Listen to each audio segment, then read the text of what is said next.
This is the last in the series of the 4 agreements, and what I'm going to be talking about today is not to take anything personally. And again, I'm not feeling 100% today, so I'm a little bit slower with my thoughts, and so this is going to be, a little bit more of a mellow video. But again, this concept of not taking anything personally and how it can affect your overall mental health and your well-being, just in terms of your consciousness. So what this essentially means is that we don't get involved in the negative vortices that the world can kind of spin at us. So irregardless of what anybody else is thinking about you, usually what others are projecting onto you is actually more to do with themselves, okay? Because again, we can only ever project onto the field or onto others what we actually are. So this is what I find, with a lot of individuals that are, in that kind of hater mentality or judging others. That judgment is really only a reflection of themselves, because anything other than unconditional love is a distortion. So it's a distortion they're holding within, and instead of dealing with that trigger or dealing with that part of themselves that they haven't either attended to or they, have pushed aside, or don't really like within themselves, they're projecting that externally. So that's why, again, it's really important that when we are grounding ourselves, when we're creating our best life, when we're utilizing the law of attraction, pulling what we want towards us and magnetizing our own beingness towards the life that we want to lead, that we don't take anything personally ever at all. And this is really difficult, okay? Because again, when we take something personally, this is a mechanism of very much the egoic mind. So the ego is always going to take whatever is going on very personally. The ego tends to get its feelings hurt very easily and can get thereby, frustrated, because again, when we're taking something personally, we're lowering our vibration, we're falling into that ego, and like the old saying goes, pride goeth before the fall. Again, it's usually the pride of the ego that pushes us into a frequency or a beingness or an attitude that isn't graceful. So the ego is essentially our fall from grace when we're, tapping into that lower vibration. And so let's utilize some examples, okay? I can definitely give some examples within my own life that would, be a great way or an applicable way to learn about how not to take things personally.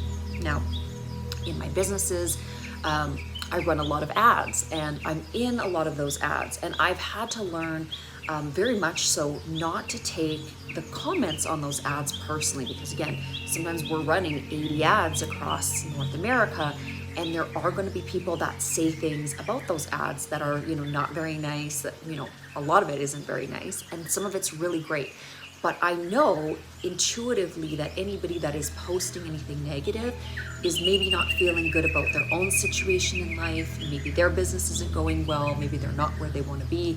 And the only way that they can deal with that negative energy is to really externalize it and make a negative comment. Because anybody that's happy with their life, happy with who and what they are, they would never take the time to tear somebody down or make a negative comment. So again, keyboard warriors or anybody that is really emanating that negative, nasty energy, you have to learn how not to take this personally. And so as an entrepreneur or as, a performer, or anybody that's going to live out their dreams, really be bold and do what they want to do and really be authentic to, what their mission is here, they have to be ready and really learn this lesson of not taking anything personally to a very core level. I mean, this is because again, it has to do with your personal vibration and how you're showing up for the world at large, okay? So when we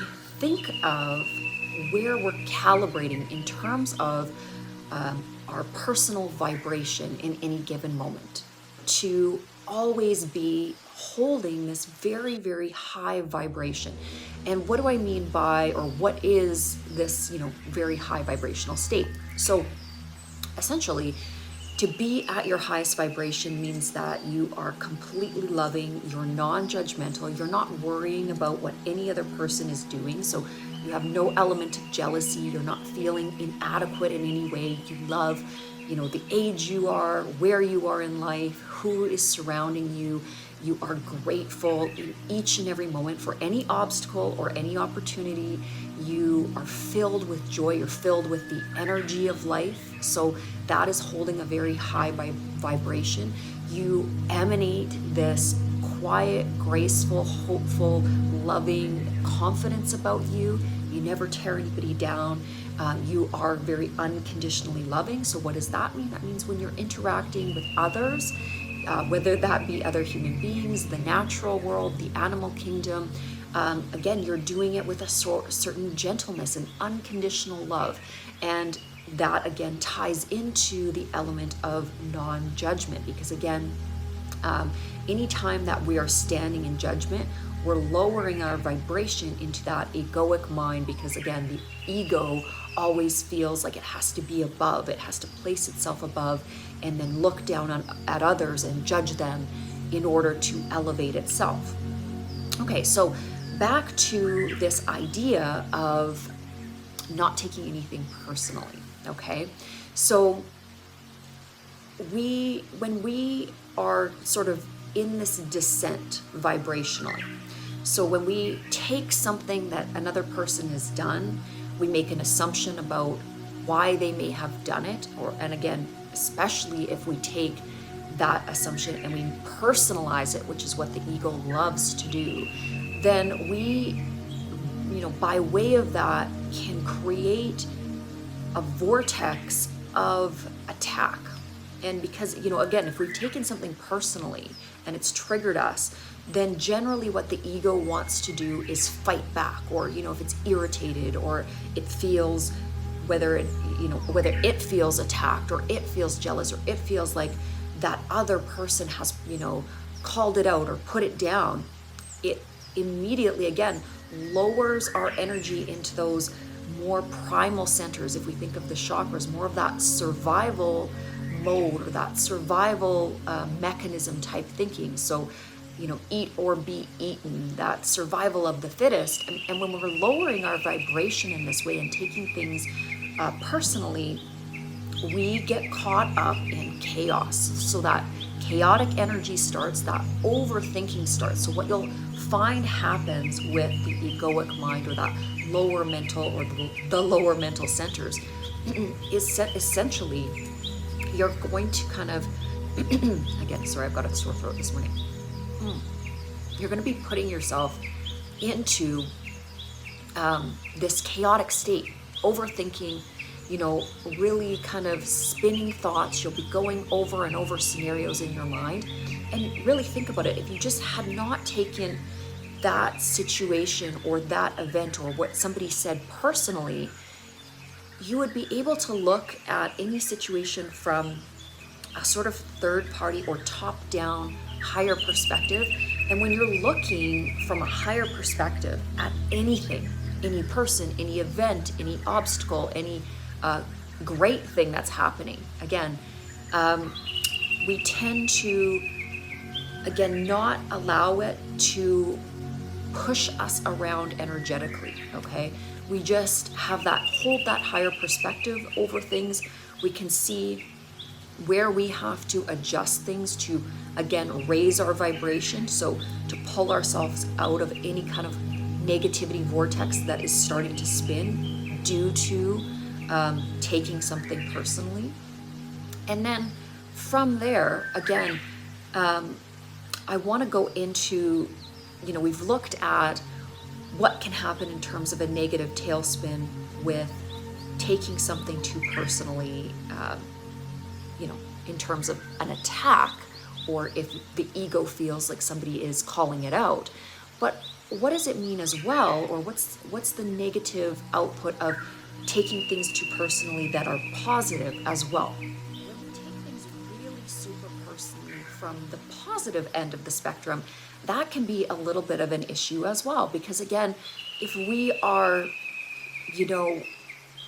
I guess, overinflating our ego. So, we've done something, we've created something, or whatever have you, and we really are taking that personally, and we're really super prideful in and of that. It's great to have a certain amount of self-love and pride, but when we're overinflating things and we're, taking everything that we've accomplished super personally, and really, like, again, it's kind of like that badge system where we're almost like wearing all of our accomplishments, and we have to announce everything that we are to people that we meet, and really define ourselves in a personal, egoic way. Again, taking the external world very personally, creating this persona of ourselves through the egoic mind, and again, attaching a lot of significance to it, that can create a negativity as well, because again, that is sort of in a correlation with that vanity principle, that superficial way of being. Now, I'm not saying that we are completely detached from the things that we accomplish, or that we don't want to give ourselves a big pat on the back when we do amazing things. But where this can sort of bridge over into a spectrum of distortion is when we are essentially taking all the credit for things. So imagine it like, well, here's a good example that I can utilize from my own personal experience, running, multiple companies.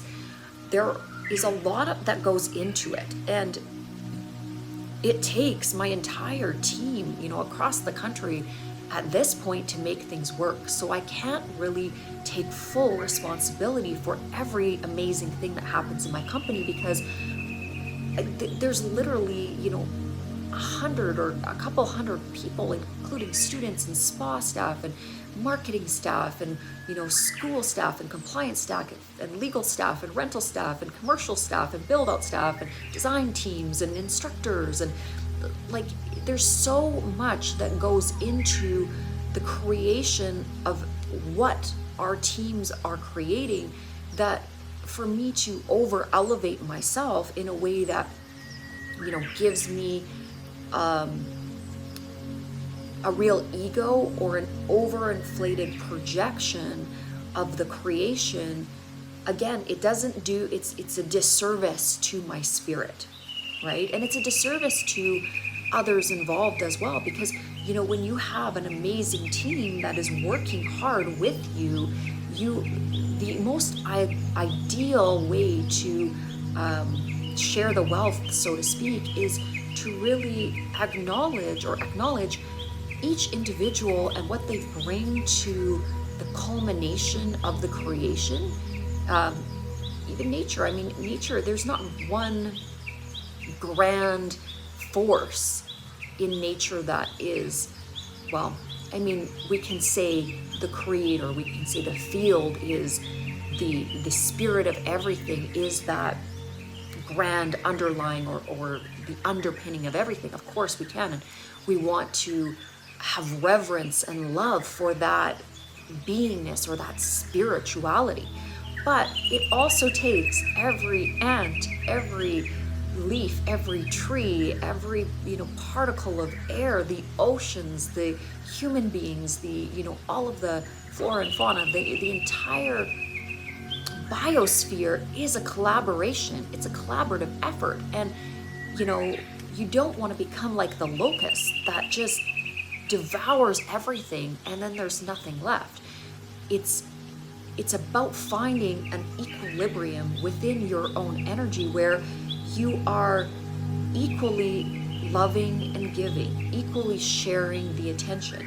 You don't need to overinflate anything that you're doing in a way that is unbalanced. Everything should have a balance, and part of quieting this ego mind is falling into a place of grace. That is the very element of grace, is letting go of the ego, loosening the grip that the ego has. So again, just to review this element of the four agreements. So not to take anything personally, because of course that can lead you to lower your vibration, and it can take you off in a mental tangent that isn't healthy to your mental health and can bring you down. If you are going towards a goal, or you're trying to help, bring forth the gifts that you have to give to others and to planet Earth, taking anything personally derails you from those goals. So again, you really have to hold this fire inside of you, this knowingness of the beauty of what you are, and to show up in that essence and that very high vibrational energy. And to remember that part of the balance of not taking anything personally is not to, again, to project too much of that ego in taking all things personally and overinflating oneself. So in all things, we want to have balance.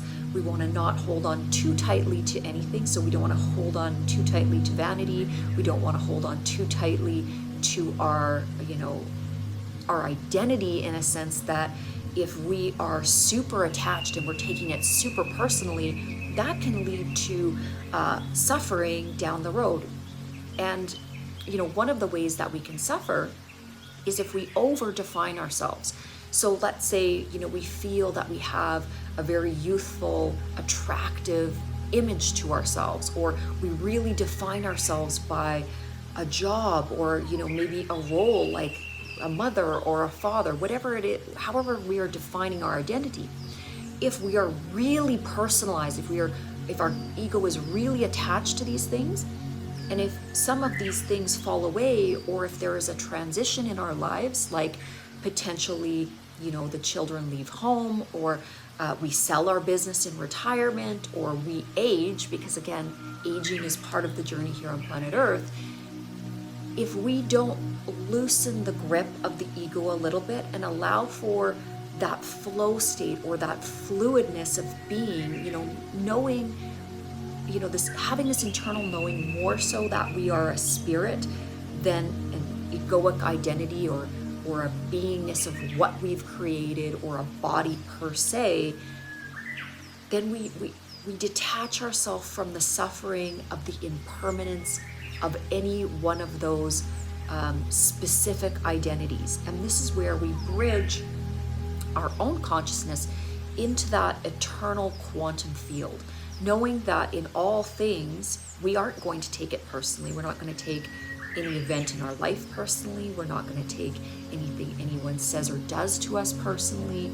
We're not going to take our body too personally, because again, bodies are strong and bodies get sick, and bodies are youthful and beautiful, and bodies age with with the wisdom and with the age that comes with the life process.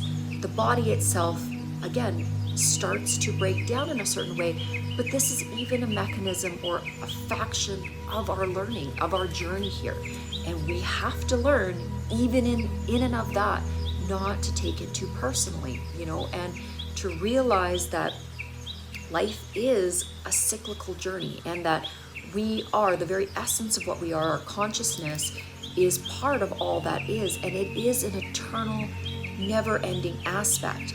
But that by taking things too personally, we can create a tremendous amount of suffering. We can create chaos mentally within ourselves, and therefore we are projecting chaos, out into the ether. And that's not a peaceful, graceful way to flow through the experience of being, the experience of creation. So hopefully I did an accurate job of explaining, this agreement in terms of the beautiful literary work, the Four Agreements. And if you have any questions for me, put them in the comments below. And wishing you all a very beautiful week ahead.